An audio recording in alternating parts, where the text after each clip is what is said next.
What happens when a wildlife conservationist who has dedicated his entire life to protecting endangered species sits down with a talk show host known for her sharp tongue and controversial opinions? Well, you are about to witness one of the most explosive clashes in daytime television history. Robert Irwin, son of the legendary Steve Irwin, walked onto the View set expecting a friendly chat about his conservation work. What he got instead was a confrontation that would leave the audience gasping, the co-hosts scrambling, and social media absolutely erupting. Before we get into this incredible story, make sure you hit that subscribe button and drop a comment below telling me whose side you are on in this debate. Because trust me, you are going to have strong feelings about what went down. So Robert takes his seat on the famous View couch, smiling and ready to discuss his latest project, a massive conservation initiative to protect crocodile habitats in northern Australia. The other co-hosts are nodding along, asking supportive questions about the wildlife sanctuary and his family's legacy. Everything seems perfectly pleasant. But then Joy leans forward with that look, you know the one,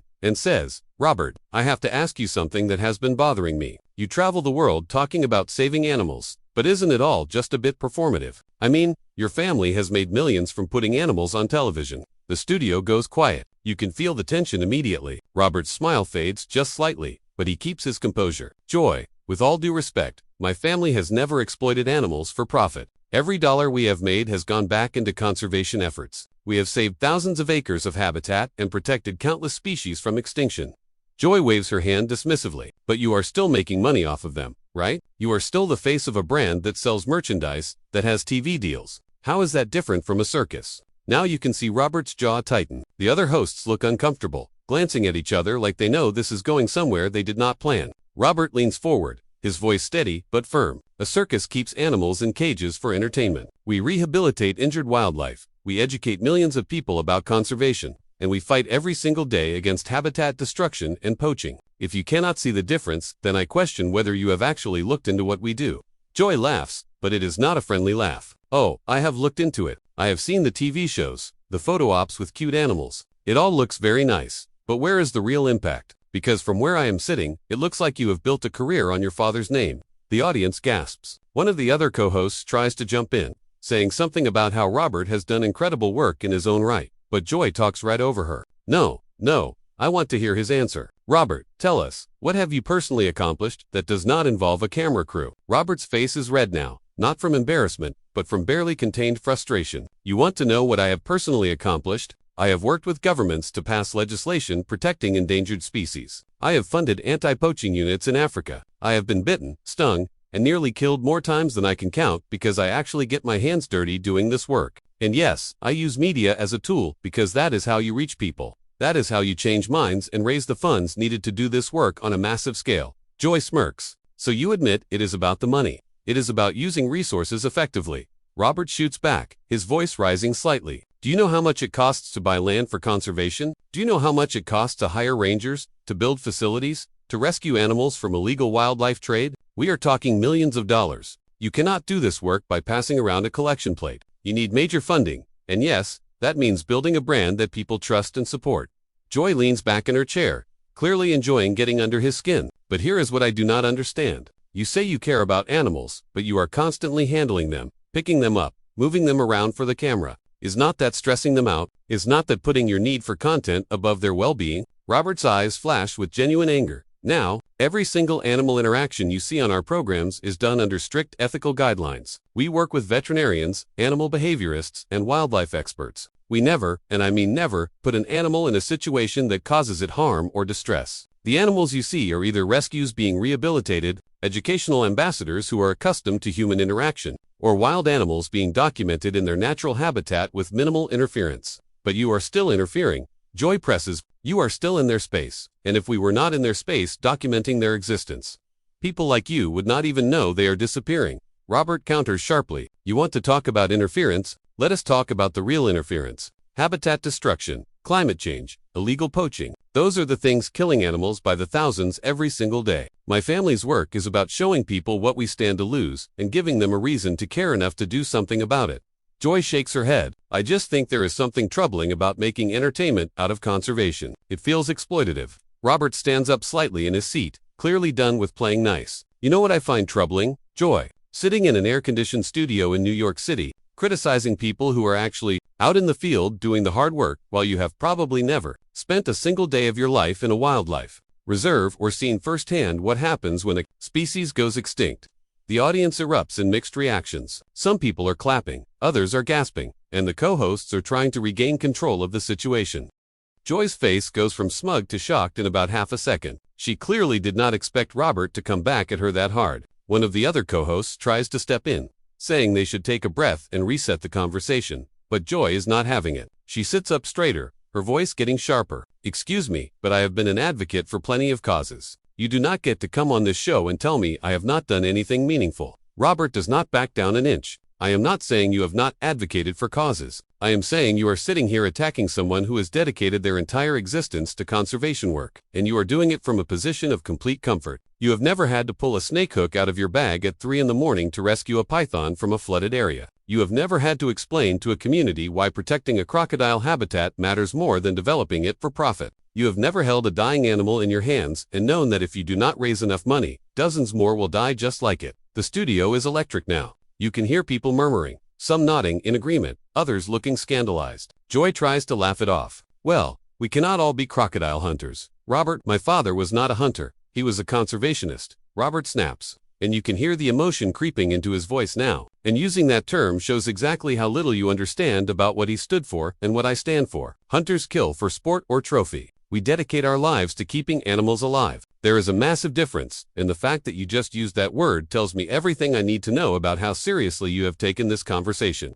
Joy's co-hosts are exchanging worried glances. One of them tries again to redirect, asking Robert about a specific project, but Joy cuts her off. "No, I want to address this. Robert, you are getting very defensive, and I think it is because deep down you know there is some truth to what I am saying. You benefit from animal content. That is just a fact."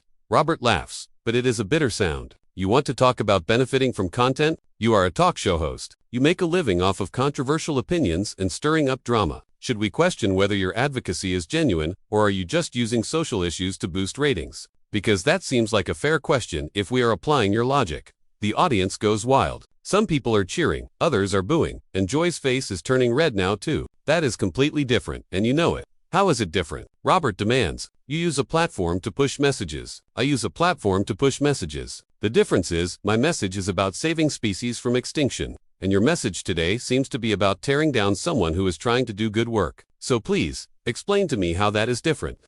Joy opens her mouth, closes it, then opens it again. "I am holding you accountable. That is what journalists do." "You are not a journalist, Joy, you are a commentator," Robert says bluntly. "And there is a difference between holding someone accountable and launching baseless attacks because you think it will make for good television. If you actually cared about accountability, you would have done your research. You would know that our organization is transparent about our finances. You would know that we are regularly audited and that the vast majority of our funding goes directly to conservation programs. But you did not do that research, did you? You just decided to come at me with accusations because it makes for a more interesting segment." One of the co-hosts finally manages to get a word in. "Robert, I think what Joy is trying to say, perhaps not in the best way, is that there are always questions about how celebrity intersects with activism. It is a valid conversation to have."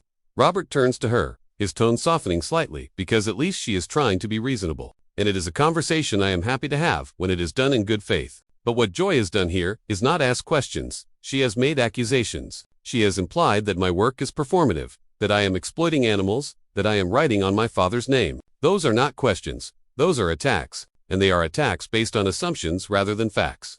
Joy jumps back in, clearly not ready to let this go. "Well, maybe if you were not so defensive, we could have a real conversation."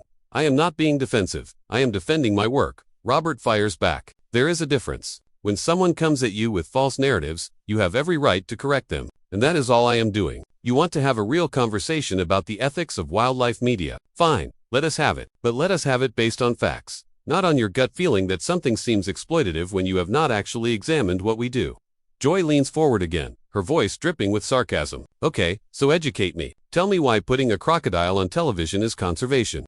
Robert takes a deep breath, clearly trying to keep his cool. "Putting a crocodile on television is not conservation. Putting a crocodile on television is education, which leads to public support, which leads to funding, which leads to conservation. Do you understand the chain? Most people will never see a saltwater crocodile in the wild. They will never understand the role these animals play in their ecosystems. But if I can show them on television how incredible these creatures are, how they have survived for millions of years, how they are now threatened by human activity, then suddenly people care. They donate, they vote for environmental protections, they pressure companies to stop destroying habitats. That is how it works. But you are still making money off of it, Joy repeats, like a broken record. And doctors make money off of healing people. Should we question their motives too? Robert counters instantly. Teachers make salaries while educating children. Are they exploiting kids? Firefighters get paid to save lives. Are they only in it for the paycheck? Your entire argument falls apart the moment you apply it to any other profession. Yes, I make a living doing conservation work. That does not make the work any less important or the impact any less real.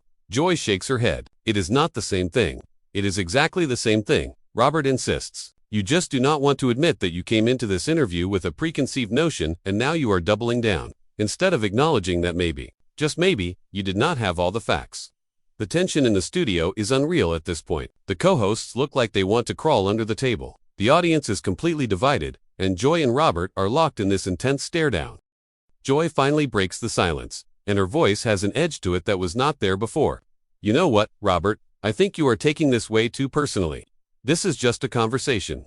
Robert actually laughs at that, shaking his head in disbelief. Just a conversation. You have spent the last 15 minutes questioning my integrity, my family's legacy, and the legitimacy of my life's work. And now you want to act like this is just casual chat. That is not how conversations work. Joy, you do not get to lob grenades at someone and then act surprised when they respond with force. One of the co-hosts tries to lighten the mood with a joke, but nobody is laughing. The atmosphere is too charged. Joy crosses her arms. I am allowed to ask tough questions. That is my job. Tough questions are fine, Robert says, his voice steady but intense. But there is a difference between tough questions and hostile interrogation. A tough question would be, how do you balance the needs of filming with animal welfare? That is reasonable. What you did was accuse me of exploitation without any evidence, dismiss the entire field of wildlife media as performative, and insult my father's memory. That is not journalism, Joy. That is just being mean for ratings. Oh please, Joy scoffs. Do not play the victim card. You came on this show knowing what it is. We ask hard questions here. I came on this show to talk about conservation. Robert corrects her. I came here to discuss a major initiative that could save an entire ecosystem. Instead, you turned it into an attack on my character because apparently that is more interesting to you than actual environmental issues. And that says a lot more about your priorities than it does about mine. Joy's face is flushed now, and she is clearly getting frustrated that Robert is not backing down. You are twisting my words. I never said you were a bad person. I just questioned the methods. You compared my work to a circus, Robert reminds her, his tone ice cold. You suggested I was writing on my father's name. You insinuated that everything I do is for profit and attention. Those are not questions about methods, Joy. Those are character assassinations. And I am not going to sit here and let you rewrite history just because you realize this is not going the way you planned. Another co-host jumps in, trying desperately to salvage the segment. I think we can all agree that conservation is important and that there are many ways to approach it. Robert, can you tell us more about the specific project you are working on? Robert takes a breath, clearly trying to reset. Thank you. Yes, we are working on securing over 50,000 acres of crocodile habitat in northern Australia. This area is under threat from development and climate change. By protecting it, we are not just saving crocodiles, we are protecting entire ecosystems including hundreds of bird species, fish, plants, and other wildlife. This is a multi-dollar project that will take years to complete, but the impact will be permanent. And how are you funding this? Joy asks, and you can hear the skepticism still in her voice. Robert looks at her directly. Through a combination of government grants, private donations, and yes, revenue from our media work and the Australia Zoo, which brings us right back to your original point. Without the so-called performative media work, this project would not exist. The crocodiles you seem to think I am exploiting would lose their habitat and eventually disappear. So you tell me, Joy, what is more important, your philosophical objection to wildlife media, or the actual survival of these species? Joy does not answer right away, and you can see her trying to figure out how to respond without looking bad. Finally, she says, I just think there should be oversight. There is oversight, Robert says immediately. We have veterinarians on staff. We follow all local and international wildlife regulations. We work with government agencies and independent conservation organizations. We are probably one of the most scrutinized wildlife operations in the world, precisely because we are so public. The transparency you are demanding already exists. You just have not bothered to look for it. Well, maybe you should make it more obvious. Joy shoots back. Maybe you should do your homework before accusing someone of exploitation. Robert counters without missing a beat. This is national television. You have researchers, producers, staff. If you wanted to know about our oversight and accountability, That information is publicly available. But you did not want information, you wanted controversy. And now you are upset that I am not just sitting here taking it quietly. The audience is reacting audibly now, with clear divisions. Some people are clapping for Robert, others are trying to support Joy with scattered applause. One of the co-hosts makes another attempt to bring things down. I think emotions are running high here. Let us take a step back. But Joy is not stepping back. Robert, I appreciate your passion. But I think you need to understand that not everyone is going to celebrate your work uncritically. Some of us have legitimate concerns. Concerns based on what? Robert demands. Based on actually examining my work, or based on a gut feeling, because from where I am sitting, you have not presented a single specific example of something I have done wrong. You have just made broad accusations about wildlife media in general and applied them to me. That is not legitimate criticism, that is lazy thinking. Joy's mouth drops open. Lazy thinking. Are you seriously calling me lazy? I am calling your argument lazy, Robert clarifies. There is a difference. You are clearly an intelligent person, Joy, which is why it is so frustrating that you came into this with such a surface-level take. Wildlife conservation is complex. The ethics of media in conservation is complex, but you reduced it to a soundbite about exploitation and profit, and that does a disservice to everyone who is actually trying to navigate these issues thoughtfully. I do not have to sit here and be lectured by you, Joy says, her voice rising, and I do not have to sit here and be slandered by you, Robert responds, matching her energy. But here we are. You started this, Joy. You made the choice to go after me instead of having a genuine conversation about conservation. So do not act shocked that I am defending myself. One of the co-hosts physically puts her hand up between them. Okay, we need to bring this down. We are going to take a break. No, let us finish this, Joy insists. Robert, final question. Do you think you are above criticism? Robert looks at her steadily. Not at all. I think legitimate criticism is essential for growth. But what you have offered today is not criticism. It is cynicism. There is a difference between someone who asks hard questions because they want to understand and improve things, and someone who asks hard questions because they enjoy tearing people down. You have made it very clear which category you fall into. Joy starts to respond, but Robert keeps going. And the sad thing is, you could have used this platform to actually elevate the conversation about conservation. You could have asked me about the challenges we face, about innovative solutions, about how people at home can get involved. Instead, you chose to make it about my supposed moral failings because that is easier and more entertaining. But it is not helpful, it is not productive, and frankly, it is beneath what this show should be. The studio goes silent. Even Joy seems momentarily speechless. The other co-hosts are staring at Robert like they cannot quite believe what just happened. After what feels like an eternity of silence, Joy clears her throat. You can see her trying to regain control of the situation, but there is something different in her expression now. Maybe it is respect, maybe it is just shock, but the smugness from earlier is completely gone. Well, Robert, you certainly know how to make your point. I learned from the best, Robert says, and there is a weight to those words that everyone understands. He is talking about his father, and suddenly, the energy in the room shifts slightly. My dad taught me that if you believe in something, you fight for it. You do not back down just because someone with a big platform tries to intimidate you. And you definitely do not let misinformation go unchallenged, because silence is how good work gets buried under bad narratives. One of the co-hosts, sensing an opportunity to end this on a somewhat positive note, leans in. Robert, I think we can all see how passionate you are about this. What would you say to young people who want to get involved in conservation but do not know where to start? Robert's entire demeanor changes when he addresses this question. The anger melts away and you can see the educator come out. Start local. You do not need to go to Australia or Africa to make a difference. Find out what species in your area are threatened. Volunteer at a wildlife rescue center. Support organizations that are doing real work. And most importantly, educate yourself. Learn about ecosystems, about the interconnectedness of species, about why conservation matters. Because the more you know, the more effectively you can advocate for change. Joy, perhaps feeling like she needs to salvage something from this interview, jumps in. And I suppose you would say they should watch your shows and follow your social media. There it is again, that subtle jab, that insinuation that it is all about self. But Robert does not take the bait this time. He just looks at her calmly and says, if they want to, sure. But there are hundreds of incredible conservationists doing amazing work around the world. Follow them too. Read scientific journals. Watch documentaries from different organizations. The point is not to follow me specifically, the point is to engage with conservation in whatever way resonates with you. I am just one voice in a much larger movement. You can see Joy was not expecting that answer. She was clearly hoping he would jump at the chance to promote himself so she could pounce on it. Instead, Robert completely deflated her trap. Another co-host smiles, genuinely this time. That is a great answer. And for what it is worth, Robert, I think the work you and your family do is incredible. My kids have grown up watching your programs and they are so passionate about animals because of it. Thank you, Robert says warmly. That means everything, because that is exactly what we are trying to do. We are trying to create a generation of people who care about the natural world, who understand that we are all connected to it and who will fight to protect it. If your kids care about animals, then we have succeeded.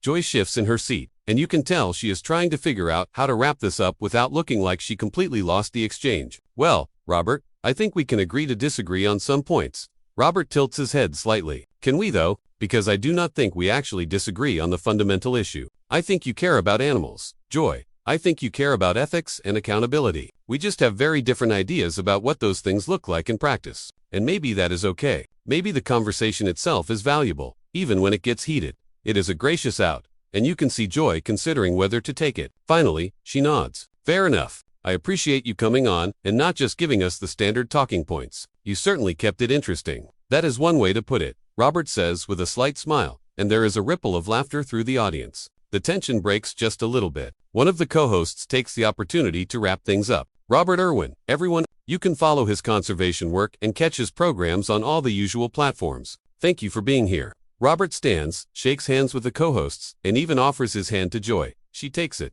and they have a brief exchange that the microphones do not quite pick up. Whatever he says to her, she nods, and for just a second, there seems to be an understanding between them. As Robert walks off the set, the cameras catch the audience reaction. People are standing, applauding, and you can hear voices calling out support. The co-hosts turn back to the camera, trying to transition to the next segment. But you can tell, they are all still processing what just happened. Joy in particular looks thoughtful, like maybe, just maybe, the exchange made her reconsider some things. What you just witnessed was not your typical talk show interview. This was a masterclass in standing your ground, defending your work, and not letting a hostile line of questioning derail an important message. Robert Irwin came on The View to talk about conservation, and while Joy Behar tried to turn it into a debate about his motives and methods, he never lost sight of what actually matters: protecting wildlife and educating people about why that work is critical. The question is, who handled this better? Did Joy have valid points about the commercialization of conservation, or was she out of line from the start? Did Robert have every right to push back as hard as he did, or did he overreact to legitimate criticism? These are the questions people are going to be debating for weeks,